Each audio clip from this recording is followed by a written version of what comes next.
Баршаңызға сәлем, сіздермен Нұр Сезім. Менің каналыма қош келдіңіздер. Бүгін сіздерге осындай жұмсақ әрі дәмді болып шығатын, сондай-ақ дүкендегі нандардан кем түспейтін осындай батон нанның рецептін ұсынамын. Видеоны соңына дейін қарап, менімен бірге болыңыздар және менің каналыма тіркелуді ұмытпаңыздар. Алдымен жылы суға 1 ас қасық ашытқы және 1 ас қасық қантты қосып араластырамыз және осы апараны бөлме температурасында 10-15 минутқа қалдырамыз. Сол аралықта біздің апарамыз көтеріліп, реакцияға түсуі керек. Міне осылай көріп тұрғандарыңыздай, үстінде осындай үлпілдек пайда болады. Бұл бізде апара жақсы шықты деген сөз. Ал егер бұндай болмаған жағдайда апараны басынан істеген дұрыс. Себебі ары қарай біздің қамырымыз дұрыс шықпай қалуы мүмкін. Кейін осыған сұйық майды және 1 шай қасық тұзды қосып араластырамыз және соңында ұнды 2-3 бөлікпен қоса отырып, алғашында венчикпен, кейін қолымызбен жұмсақ қамыр илейтін боламыз. Барлық қоспалардың мөлшерін жазбаша түрде описание бөлімінде қалдырып кетемін, сол жерге кіріп көре аласыздар. Достар, егер менің каналыма тіркелмеген болсаңыздар, міндетті түрде тіркеліп алыңыздар және қоңырауша белгісін басып қойыңыздар. Сол кезде менің каналымда шығатын видеоларды бірінші болып көретін боласыздар.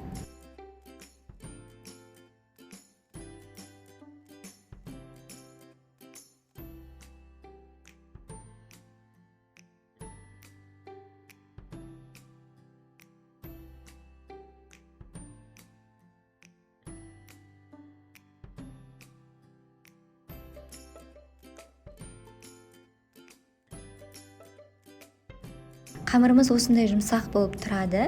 Ыдыста илеу бізге кішкене қиыншылық тудырғандықтан біз оны столға не болмаса тақтайшаға салып аламыз және әрі қарай 1 келкі қамыр болғанға дейін осылай илеп алатын боламыз. Кейін қамырды қайта ыдысқа салып, майлап, оны 1-1,5 сағатқа көтерілуге жылы жерге қалдырамыз. Өзіме осындай қамырлармен жұмыс жасаған өте қатты ұнайды.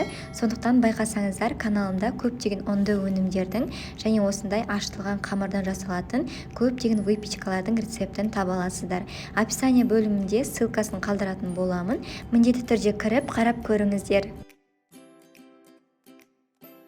1 сағаттың өзінде осындай қамырымыз жұмсақ керемет болып көтеріледі. Енді осыны 1/6 бөлікке бөліп аламыз. Егер қалауыңыз бойынша үлкендеу қылып жасағыларыңыз келсе, 5 не болмаса 4 бөлікке бөлсеңіздер деп болады. Бірақ мен кішкене бөліктерден 6-ауын жасаған болатынмын және осыларды домалақ етіп, әрқайсысын жеке-жеке қолымызбен жайып шығатын боламыз.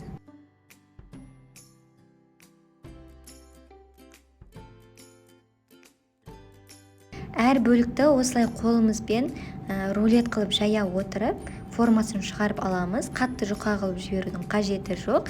Кейін осылай шетіне ұшын шығарып, батонның формасын келтіреміз және осыны біздің пергамент төселген противенге орналастырамыз. Кейін қамырдың бетін жауып, тағы да 15-20 минутқа көтерілу үшін қалдырамыз.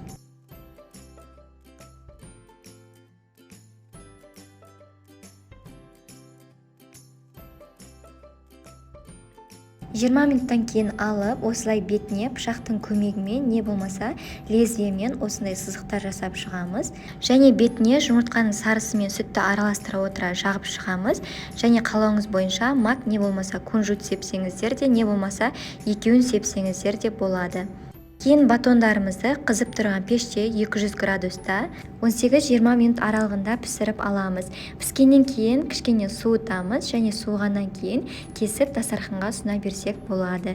Өте жұмсақ болып шығады, әрі дүкендегі батоннан ешқандай кем түспейді. Сондықтан міндетті түрде жасап көріңіздер және нәтижесімен бөлісуді ұмытпаңыздар.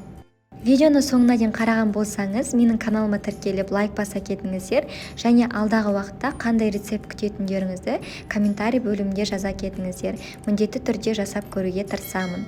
Сіздермен болған мен Нұр Сезім. Назарларыңызға рахмет және келесі кездескенше.